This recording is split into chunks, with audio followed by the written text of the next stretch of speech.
जय माता दी। जय मां कामाख्या। बहुत से मनुष्य साधना करते पर उन्हें सफलता नहीं मिलती। इसके पीछे के बहुत सारे कारण हैं। फिर भी ऐसे तो कई बार हम बता चुके हैं कि साधना में सफलता क्यों नहीं मिलती, परंतु पुराने वीडियो बहुत कम व्यक्ति देखते हैं और प्रश्न करते हैं कि साहब साधना कर रहा हूं परंतु सफलता नहीं मिल रही है। 5 साल हो गए, कोई बोलता 10 साल हो गया, कोई कहता 20 साल हो गया। बोले ऐसा कोई अनुभव ही नहीं हुआ कि हाँ मेरे पास कोई साधना करते करते सिद्धि आ गई हो, या किसी ने आके मेरे से कभी बात की हो, या प्रत्यक्षीकरण हुआ हो। तो मेरे को कैसे पता चलेगा कि मेरी साधना में सफलता मिली कि नहीं मिली? तो आज हम उसका खुलासा आपके सामने कर देते हैं। परंतु कोई भी काम करें, ईश्वर को जरूर याद करें। आपसे भी मेरा विनम्र निवेदन है कि ईश्वर को पहले याद करके ही कोई काम प्रारंभ करना चाहिए, ताकि आपको सफलता मिल सके। किसी काम के लिए हम घर से बाहर जा रहे हैं, इंटरव्यू देने के लिए भी जा रहे हैं, सर्विस के लिए भी जा रहे हैं, तो भगवान से प्रार्थना करें कि मैं जा रहा हूं, जैसा जा रहा हूं वैसा वापिस आ जाऊं। रास्ते में कोई होनी अनहोनी घटना दुर्घटना न घटे, इसलिए ईश्वर को समर्पण भाव से सिर झुका करके जाना चाहिए कि हे ईश्वर, ये शरीर अब तेरा है, तू जैसा रखेगा मैं रखने को तैयार हूं। यह बोल करके अपनों को जाना चाहिए। और कोई भी काम करें, शुभ काम करें, मांगलिक कार्यक्रम करें, ईश्वर को याद कर लें तो वो तो कण कण में व्याप्त है, आपकी हर सांस में व्याप्त है। पर याद तो कर लो, और नहीं याद करोगे तो आप जानो। मेरा धर्म था आपको ज्ञान देना, और मैं देता रहूंगा जब तक जिंदा हूं। ये आवाज मेरी जिह्वा से निकलती रहेगी, तब तक आपको ज्ञान देते रहेंगे। मानना या नहीं मानना आपके ऊपर निर्भर करता है। मैं अपना धर्म निभा रहा हूं, कर्तव्य निभाऊंगा। जय मां कामाख्या। कामाख्ये वरदे देवी नीलपर्वत वासिनी तम देवी जगत माता योनि मुद्रे नमस्तुते। कामाख्ये काम संपन्ने कामेश्वरी हर प्रिये काम नाम देहि में नित्यम कामेश्वरी नमस्तुते। ओम महेशानी महामाये चामुंडे मुंडमालिनी आयु आरोग्य ऐश्वर्य देहि में देवी परमेश्वरी। ओम जयंती मंगला काली भद्रकाली कपालिनी दुर्गा क्षमा शिवा धात्री स्वाहा सदा नमस्तुते। योनि मात्र शरीराय कुंजवासिनी कामदा रजस्वला महातेजा कामाक्षी ध्यायताम सदा। काम प्रिया कामरता कामा काम स्वरूपिणी कामिनी कामिनी काम्या कामुका कामचारिणी काम बीज स्थिता काम पीठ निवासिनी कामदा कामहा काली कपाली करालिका। काली काली महाकाली काली के पापनाशिनी खड़ग हस्ते मुंड हस्ते काली काली नमस्तते। जय माता दी। साधना मार्ग में अधिकतर मनुष्य असफल हो जाते हैं। उसका कारण आज हम आपको खुलासा करते हैं। जिनने अभी तक हमारे पुराने वीडियो नहीं सुने हैं वो भी सुन लें। सबसे पहली बात होती है कि समर्थ गुरु का मार्गदर्शन नहीं होता है। गुरु अच्छा नहीं मिलता है, या गुरु सशक्त नहीं मिलता है जो आपको साधना करा सके, पहली बात। और दूसरा यह होता है कि हम साधना को कभी समझ ही नहीं पाते। शिष्य भी होता, वो साधना को नहीं समझता कि मैं क्या कर रहा हूं। साधना मार्ग में हम जीवन की समस्या हल हो जाए, या सिद्धि मिल जाए, या शक्ति प्राप्त हो जाए, इन उद्देश्य को लेकर के आप साधना मार्ग पे आते हो, जो आपके साधना के मकान को ही कच्चा करता है, यानी नींव ही आपकी कमजोर हो जाती है। साधना का मतलब ये नहीं होता है कि आपकी जीवन की समस्या दूर हो जाएगी। साधना का मतलब ये नहीं कि आपको कोई सिद्धि प्राप्त हो जाएगी। साधना का ये मतलब नहीं है कि आपके पास कोई शक्ति प्राप्त हो जाएगी। ये सब गलत है। इसीलिए साधना में सिद्धि नहीं मिलती आपको। साधना में इसलिए आपको सफलता नहीं मिलती है और इसीलिए आप गुरु शिष्य परंपरा के अनुसार भी किसी गुरु के पास जाते हो, उससे मंत्र लेते हो, तो इसका मतलब नहीं है कि आपकी समस्या दूर हो जाएगी, आपका मकान बन जाएगा, या आपके पास पैसे आने लगेगा, या आपका धंधा पानी चल जाएगा। ये गलत भ्रांतियां फैला रखी है। इस विचारधारा से आप बिल्कुल गुरु शिष्य परंपरा के अनुसार गुरु दीक्षा मत लो कि आपकी समस्याएं हल हो जाएगी। ऐसा बिल्कुल भी नहीं होता है, और साधना में भी यही होता है। साधना का मतलब यह नहीं कि आपकी समस्या हल हो जाएगी, आपके पिछले जन्म के पापों का नाश हो जाएगा, नहीं। साधना मार्ग का उद्देश्य होता है परमात्मा की शरण प्राप्त करना, बस।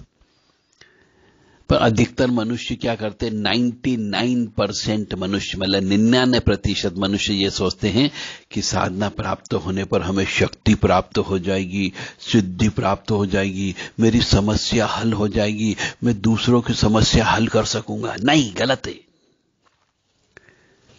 जो ऐसा सोचते हैं बिल्कुल गलत सोचते हैं, और इसलिए उनको साधना में सफलता नहीं मिलती है। अरे भगवान के आगे हम प्रार्थना कर रहे हैं, पूजा कर रहे हैं, दीपक लगा रहे हैं, इसका मतलब ये थोड़ी है कि भगवान आपको मकान, धन, संपत्ति, जमीन, जायदाद, बच्चे, बीबी सब दे दे।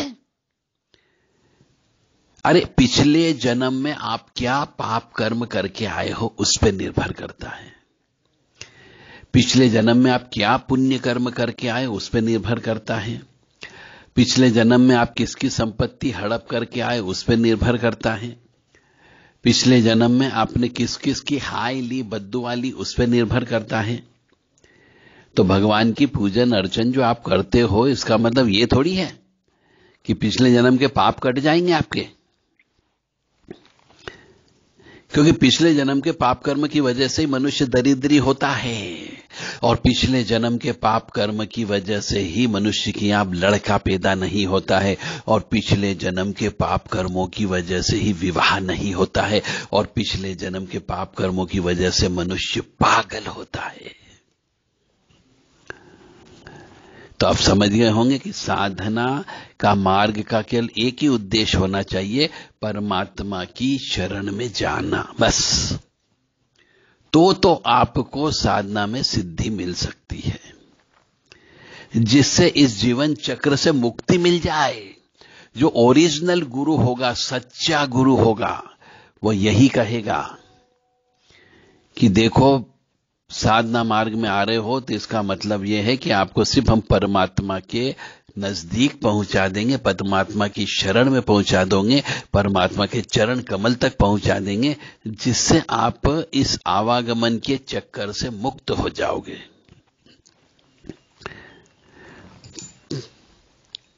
यदि इस प्रकार का उद्देश्य आपका नहीं है कि हमें भगवत शरण प्राप्त करना, तब सूक्ष्म शक्तियां साधक से जुड़ ही नहीं पाएगी। बहुत सी सिद्धियां ऐसी होती है जो बाबा किस्म की होती है।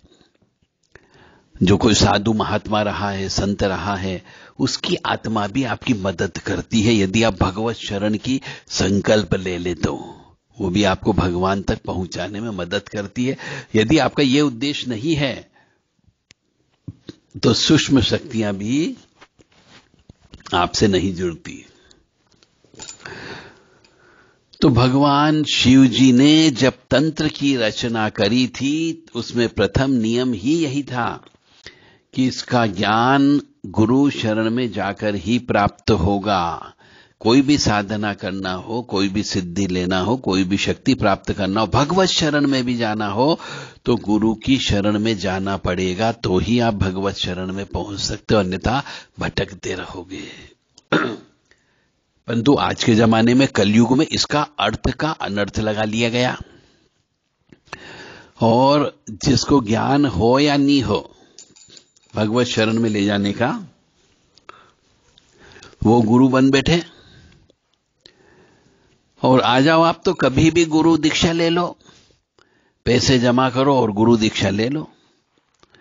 बड़े बड़े वो संस्कार होने लगे, गुरु संस्कार होने लगे, दीक्षा संस्कार होने लगे।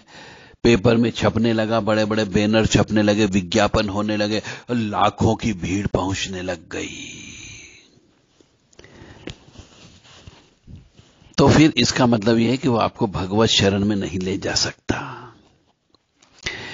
तो शिव जी ने जब तंत्र की रचना करी थी तभी उसने पहला नियम ये कर दिया था कि इस तंत्र का ज्ञान जो है गुरु शरण में जाकर के ही प्राप्त होगा। इस नियम को अधिकतर लोग मानते ही नहीं है, इसलिए भी साधना में सिद्धि प्राप्त नहीं होती है।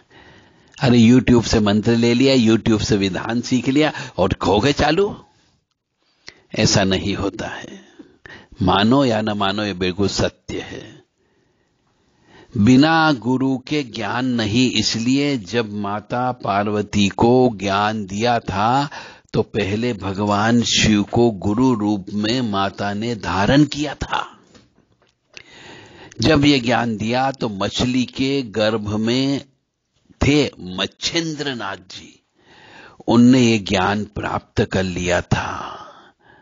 जब शिव जी को इसका पता चला उसी समय उनको श्राप दे दिया कि बिना गुरु बनाए ज्ञान प्राप्त किया है, इसलिए यह ज्ञान तेरा सुप्त हो जाएगा। अब गुरु बनाकर ही ज्ञान प्राप्त करना होगा, तभी यह ज्ञान जागृत होगा, अन्यथा नहीं होगा। तो भगवान शिव के अनुसार यदि कोई ज्ञान से भी परिपूर्ण भी है और उसका यदि कोई गुरु नहीं है तो वो ज्ञान व्यर्थ है। ज्ञान गुरु के अधिकार क्षेत्र में आता है।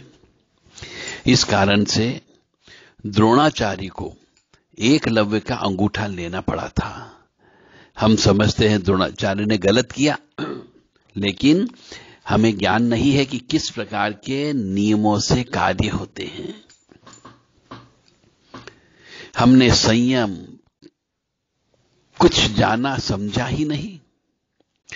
जो थोड़ा बहुत यहां वहां देखा और पढ़ा है उसी के आधार पर किसी को भी सही गलत बता देते हो, लेकिन किस परिस्थिति में क्या निर्णय ले गए, क्या निर्णय लिए गए, ये कोई नहीं जानता।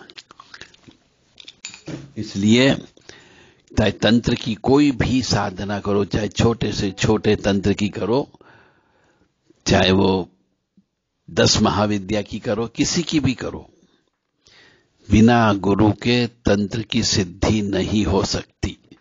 और साधना का उद्देश्य, एकमात्र साधना का उद्देश्य ये रहेगा कि आपको परमात्मा की शरण में जाना है और इस आवागमन के चक्कर से आपको मुक्त होना है। बस ये साधना का उद्देश्य होगा तो ही साधना में सिद्धियां मिलेगी, अन्यथा जिंदगी भर मंत्र जप करते रहना, जिंदगी भर माला जपते रहना, जिंदगी भर भगवान के नाक रगड़ते रहना मंदिरों में जाके, जिंदगी भर गुरु बदलते रहना, किसी की ताकत नहीं जो तुम्हें सिद्धि दिला दे। जय माता दी, जय मां कामाख्या। हो सकता है मेरी यह बात बहुत से मनुष्यों को एक तीर के माफिक उनके दिल दिमाग में चुभेगी, परंतु क्या करूं, जो सत्य है वो सत्य बताना पड़ेगा, तभी व्यक्ति समझता है, अन्यथा नहीं समझता है। जय माता दी, जय मां कामाख्या।